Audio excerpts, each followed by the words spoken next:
බලවත් දෙවියන් වහන්සේගේ දරුවන්ට දෙන්නේ සඵලත්වයයි. ඒ සඵලත්වය කියලා කියන්නේ ආශිර්වාදයට වඩා ඉහළ දෙයක්. ඒ සඵලත්වය තුළ ආශිර්වාද තුනක් හිමි. ආශිර්වාදය තුල තියෙන එකයි. සඵලත්වය තුල තියෙන ආශිර්වාද තුනක්. මොනවාද මේ ආශිර්වාද තුන? ලෞකිකව, ආත්මිකව, ශාරීරිකව දෙවියන් වහන්සේ ආශිර්වාද කරනවා. දෙවියන් වහන්සේගේ සඵලත්වය ලැබුවේ අය කුමක්ද කරන්නේ? ඔවුන් ලෞකික සඵලත්වය මොකද කරන්නේ? යුදේ බෙත්ලේම අතහැරලා ඔවුන්ගේ අමෝහෝපදේශයට දැන් ඔවුන් සඵලත්වය ලැබුවද? ඔවුන් ආශිර්වාද ලැබුවද? නැහැ. සම්පුරුෂා මරුණා. ඒ වැන්දමුවක් වුණා. දැන් කුමක්ද සිදු වුනේ? දරුවෝ දෙදෙනාත් මලා. ඇගේ ලේදිවරු දෙදෙනා සමග ඇය තනි වුණා. ප්‍රේමවන්ත සහෝදරයා සහෝදරිය. දෙවියන් වහන්සේ අපිව තබන ස්ථානය ඇවිල්ලා අපිට ආශිර්වාදයක්. හalleluya. ළඟින් එක්කෙනා රට දීලා කියන්නේ දෙවියන් වහන්සේ මාව තබා තිබෙන ස්ථානය මට ආශිර්වාදයක්. හalleluya. දෙවියන් වහන්සේ මාව තබා තිබෙන ස්ථානය මට ආශිර්වාදයක්. දෙවියන් වහන්සේ මාව තැබුවේ දෙවියන් වහන්සේ මට ආශිර්වාද කරන මිනිසයි. ප්‍රේමවන්ත සහෝදරයා සහෝදරිය ජීවිතයේ සාගතේ. නමුත් ඒ සාගතවලදී බයිබලයේ සඳහන් කරන මාගේ දෙවියන් වහන්සේ ඔබ වහන්සේගේ තේජසේ සම්පතේ ප්‍රකාරයට ක්‍රිස්තුස් යේසුස් වහන්සේ තුල මාගේ සියලු හිගකම් සම්පූර්ණ කරනසේක. මෙතන හිගකම් කියලා කියන්නේ මුදල් නෙවෙයි. මෙතන හිගකම් කියලා කියන්නේ මගේ සියලු ප්‍රශ්න වලට අයිති වෙන රෝග, කරදර, ගැටලු මේ හැම දේවල් උන්වහන්සේගේ තේජසේ සම්පතේ ප්‍රකාරයට ක්‍රිස්තුස් යේසුස් වහන්සේ තුල මගේ සියල්ලක උන්වහන්සේ විසඳුම දෙනවා. ප්‍රේමවන්ත සහෝදරයා සහෝදරිය. අපි හැම මොහොතකම අපි උන්වහන්සේ සමග අපි ගමන් කරන්න ඕනේ. උන්වහන්සේ කබපු තැන අප සිටින්න ඕනේ. අපේ ජීවිතයේ සාගත ආවයි කියලා අපිට කෙටි මාර්ගවලින් අපිට පිළිතුරු සොයන්න බෑ. මොකද දෙවියන් වහන්සේ නොකළා නම් කිසි දෙයක් සිදුවන්නේ නැහැ. දෙවියන් වහන්සේම කරන්න ඕනේ. මොන් දෙවියන් වහන්සේගේ දේශය අතහැරලා ලෞකික සඵලත්වයේ ලබන මිනිස සාගතෙන් බේරෙන්න ඔවුන් මොහොත දේශයට ගියා. නමුත් කුමක්ද සිදු වුනේ? සම්පුරුෂයා මරුණා. දරුවෝ දෙදෙනා මරුණා. දැන් ඇයත් ලේවිවරු දෙදෙනා තනි වුණා. මොනවද උනේ? හalleluya. පස්වෙනි පදේ නම් කියනවා, හයවෙනි පදේ නම් කියනවා එවිට මොහොත රටින් ඇරී එන පිරිස තමාගේ යේලියන් සමග නැගිටුණෝය. මක්නිසාද ස්වාමින් වහන්සේ තමන් සෙනගට භෝජනය දීමෙන් ඔවුන්ට කරුණාව පෙන්වූ බව මොහොත රටේදී ඇයට සැලවිය. දැන් බලන්න මොකද්ද වෙලා තියෙන්නේ කියලා. දැන් මොහොත රටේදී තමයි ඇයට ආරංචි වෙන්නේ දෙවියන් වහන්සේ යුදයේ බෙත්ලේමට ආශිර්වාද කරලා. දෙවියන් වහන්සේ යුදයේ බෙත්ලේමට වර්ෂාව එවලා, ගහකොළ පැලවිලා, පොළොව සස්තික වෙලා දැන් මේ මනුෂ්‍යයට භෝජන තිබෙනවා. දැන් දෙවියන් වහන්සේ ඔවුන්ට ආශිර්වාද කරලා තිබෙනවා. නමුත් මොකද සිදු වුනේ? ලෞකික සඵලත්වයේ ස්වාමීන් ගියා වූ ඒ ප්‍රාත්වරු තනි වෙලා ජීවිත අහිමි කරගෙන තනි වෙලා. ප්‍රේමවන්ත සහෝදරයා සහෝදරිය, දෙවියන් වහන්සේ ටික කාලයකට තමයි අපේ ජීවිතේ සාගතේ වන්නේ. හැමදාම සාගතේ වන්නේ නැහැ. දෙවියන් වහන්සේ සමාන අවස්ථාවල අපේ ජීවිතේ සාගතේ එවනාම දෙවියන් වහන්සේ ලං කරගන්න නිසා. ජීවිතේ සඳහන් කරනවා දෙවියන් වහන්සේ අපව බලමින්නේ තබනවා. ඇයි හේතුව? මනුෂ්‍ය ජීවත් වන්නේ රොටි පමණකින් නෙමෙයි. මනුෂ්‍ය ජීවත් වන්නේ දෙවියන් වහන්සේගේ මුඛෙන් නික්මෙන්නා වූ සියලු වචන වලින් බව මනුෂ්‍ය දැනගන්න නිසා. නොබ මම දෙවියන් වහන්සේගේ දරුවෝ. ප්‍රියාදර සහෝදරයා සහෝදරිය, දෙවියන් වහන්සේ නොබව කැඳවලා තියෙනවා. කැඳවු තරම් මාස විශ්වාසවන්තයි. ඒ කැඳවීම තුල දෙවියන් වහන්සේ අපිට සෝදිසා පරීක්ෂාවල් මැද ගමන් කරන්න ඉඩ හරින අවස්ථාවල් තිබෙනවා. නමුත් ඒ කැඳවීම තුල දෙවියන් වහන්සේ අපිට ආශිර්වාද කරනවා. ටික කාලයක් අපි දුක් විඳ පසු දෙවියන් වහන්සේ අපිට තේජෝ සූරු ලබනවා. හොඳ අත්වල සන්නාදයක් දෙමු. ටික කාලයක් දුක් විඳ පසු දෙවියන් වහන්සේ තේජස ලෙසට ඔසවනු ලබනවා ප්‍රේමවන්ත සහෝදරයා සහෝදරිය හැම කෙනෙකුටම තියෙනවා සෝත්සා පරීක්ෂාවල් මැද ගමන් කරන්න. නමුත් ඒ අවස්ථාවවලදී අපි දෙවියන් වහන්සේ සමග අපි සිටින්න ඕනේ. දෙවියන් වහන්සේ සමග අපි සිටින්න ඕනේ. දැන් ආරංචි වෙනවා නයෝමිට මොනවද ආරංචි වෙන්නේ? දෙවියන් වහන්සේ සෙනඟට ආශිර්වාද කරලා තියෙනවා. මොකද උන්වහන්සේ ජීවිත කාලේ මේ ස්වාගතය දීලා නැහැ. දෙවියන් වහන්සේ දැන් උන්ට ආශිර්වාද කරලා තිබෙනවා. මොනවද වෙන්නේ? ප්‍රේමවන්ත සහෝදරයා සහෝදරිය දීමෙන් උන්ට කරුණාව පෙන්නු බව මොහොමඩ් රටේදී ඇගේ සැලවිය. ඈද ඇස් සමග ඇගේ යෙහෙලියන් දෙදෙනාද තමුන් සිටි තැනින් පිටත්ව ගොස් ජුදා බෙත්ලියමට හැරී එන පිරිස ගමන් ගත්තෝය. මේක ඉතාමත්ම හොඳ දෙයක්. මොකද අපි වැරදුනා නම් අපි වැරදුණු තැන් වලින් අපි නැගිටින්න ඕනේ. අද බොහෝ මිනිස්සු වැරදුණු තැන් වලින් නැගිටින්නේ නැහැ. වැරදුණු තැනම වැටිලා ඉන්නවා. ප්‍රියතම සහෝදරයා සහෝදරිය වරදින් නැති මිනිස්සු මේ ලෝකේ නැහැ. හැම කෙනෙකුටම වරදිනවා. වරදින් නැති කාටද? මෙතන යම් කිසි කෙනෙක් කියනවා මට වරදින් නැහැ කියලා නේද? යේසුස් වහන්සේ අනාචාර ස්ත්‍රියට ගලක් ගහන්න කියන කතාව ඔබට කියන්න සිදු වෙනවා. අපි හැමෝටම වරදිනවා. නමුත් අපි වැරදුනාම අපි වැරදුණු දෙයක් අපි නැගිටින්න ඕනේ. මේක තමයි දෙවියන් වහන්සේ බලාපොරොත්තු වෙන්නේ. දෙවියන් වහන්සේ අපිව නැගිටවන්නේ නැහැ. අපි නැගිටින්න පළවෙනි පියවර ගත්තම දෙවියන් වහන්සේ අපිව උසුලාගෙන යනවා. අපි නැගිටින්න ඕනේ. අපි පළවෙනි පියවර ගන්න ඕනේ. දැන් අපි වැරදුනා. දැන් අපි තීරණය කරනවා. ආරංචි වෙනවා දෙවියන් වහන්සේ දේශයට කරුණාව දක්වලා තිබෙනවා.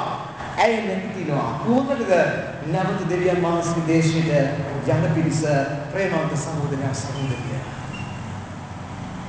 මොනවද උනේ? 9 වෙනි පදේ ඉඳන් කියනවා 8 වෙනි පදේ ඉඳන් කියනවා නයෝමි ඇගේ යෙහෙලියන් දෙදෙනාට කතා කොට නොබලා හැරි නොබලාගේ මව්වරුන්ගේ ගෙවල් වලට ඵලයන්ලා නොබලා මරණු අයටත් මටත් කරුණාවෙන් ක්‍රියා කළ ලෙස ස්වාමින් වහන්සේ නොබලාටත් කරුණාවෙන් යුක්තව ක්‍රියා කරනවා. නොබලා එකිනෙකා තම තමාගේ පුරුෂයා ඇතුව ඔහුගේ ගෙදර විශ්‍රාම ලබන ලෙස ස්වාමින් වහන්සේ නොබලාට වර දෙනසේක්වයි කීවේ. ප්‍රේමවන්ත සහෝදරයා සහෝදරිය අපි දෙවියන් වහන්සේ වෙතින් අපි ඉවත් වෙලා යද්දී අපිව අන්ධ වෙනවා. නබාන මොන් ඇවිල්ලා යුදා බෙත්ලෙහේම අපහැරලා ගියා විතරක් නෙමෙයි. ඔව්වෝ දේශකීය ජීවත් වුණා විතරක් නෙමෙයි. දෙවියන් වහන්සේගේ වචනේ සඳහන් කරනවා නොහැදිරි වර්තයන් සමග අසමලස සම්බන්ධ වෙන්න එපා. මොනවද උනේ? පුත්තු දෙන්නාට අන්‍ය ජාතික ඉස්මෙල් වරු දෙදෙනෙක් මොහොව රටින් මොහොව පිස්සු වරු දෙදෙනෙක් සර්වභාවා ගන්නත් අවසර දීලා තියෙනවා. මේක දෙවියන් වහන්සේගේ වචනට විරුද්ධ දෙයක්.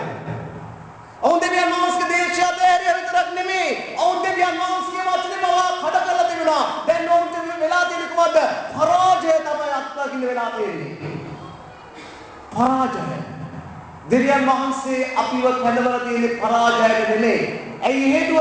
යේසුස් ක්‍රිස්තුස් වහන්සේ කුරුසේ රැගෙන ඒ ගෝල්ගොතා කන්දර නැග්ගේ අපිට ජයග්‍රහණය දෙන්න පිණිසයි. අපිට දුන්නේ ජයග්‍රහණය. ඒ කුරුසේ තිබෙන ජයග්‍රහණය, උන්වහන්සේගේ ජීවිතේ පූජාව තිබෙන ජයග්‍රහණය. ඒ ජයග්‍රහණය ඇවිල්ලා දෙවියන් වහන්සේ යම් පමණකට කැඳවනවාද? ඒ සියලු දේට ජයග්‍රහණය.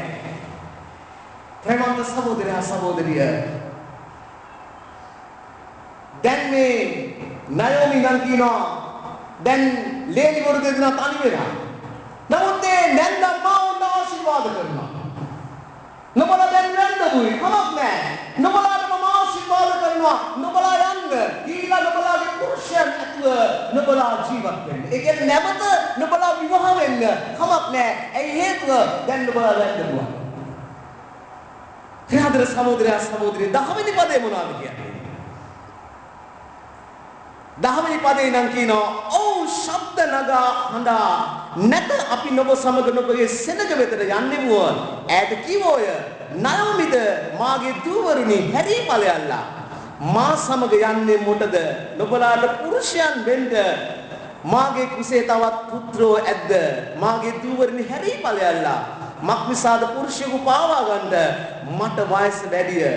ඉතින් මට බලාපොරොත්තුව තිබේ කියා අද රාත්‍රියේ පුරුෂයෙකු ලැබ පුත්‍රයන් වදුවත් ඔවුන් එකිනෙකා ඔවුන් වැඩිනතෙක් නොබලා පුරුෂයන් සරණ පාවාගෙන නොගෙන ඔවුන් ගැන බලාපොරොත්තුෙන් සිටින්නේද මාගේ දූවරුනි එසේ නොවේවා ස්වාමින් වහන්සේගේ අත මට විරුද්ධව තිබෙන නිසා නොබලාගේ දුකට වඩා මාගේ දුක මහත්ව තිබේ. මෙන්න මේක තමයි අපි තේරුම් ගත යුතු තිබෙන දේ. නයෝමියගේ සැබෑ තත්ත්වය තේරුම් අරගෙන තිබෙනවා. ඇයිනම් කියනවා මගේ දුක වැඩි. ඒ හේතුව මම මේවල් වෙන දෙවියන් වහන්සේව අතහැරලා දෙවියන් වහන්සේ තබු දේශය අතහැරලා මම ලෞකික සමරත්වයේ ලබන පිණිස මගේ පුරුෂ ධර්මයන් සමග මම මොහොත දේශයට ආවා. ඒ නිසා මගේ දුක වැඩි. නුඹලාගේ දුකට වඩා මගේ දුක වැඩි. ඇයි හේතුව දෙවියන් වහන්සේ තබුවෝ සමලවත් දේශය අතහැරලා මම මොහොත දේශයට ආවා. එයාද සහෝදරයා සහෝදරිය ඔය දෙවියන් වහන්සේව අතහැරුව මනුෂ්‍යයන්ට මේ වේදනාව තියෙනවා.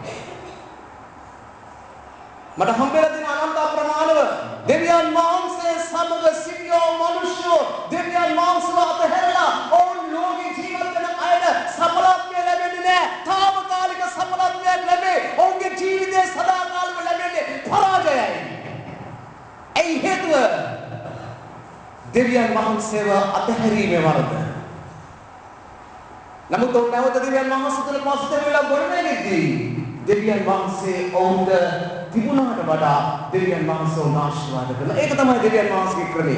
ඒ දෙවියන් වහන්සේ පරාජය වෙන සලස්වන්නේ දෙවියන් වහන්සේ සලස්සනවා මනුෂ්‍ය ජීවත් වෙන්නේ රොටි පමණකින් නොවේ. නොබට මොන සඵලත්වය ලැබුණා ඒ සියල්ල නොබට පරාජයක්. මක් නිසාද මමයි නොබගේ දෙවියන් වහන්සේ. ප්‍රේමවන්ත සහෝදරයා සහෝදරිය නායුණන් කියනවා නුඹලාගේ දුකට වඩා මගේ දුක වැඩි. ඒ හේතුව මම දෙවියන් වහන්සේව අතහැරලා මම ලෞකික සඵලත්වය ලබන පිණිස දෙවියන් වහන්සේ අකමැති කරන්නා වූ දේශයකට මම ආවා. මොනවද උනේ?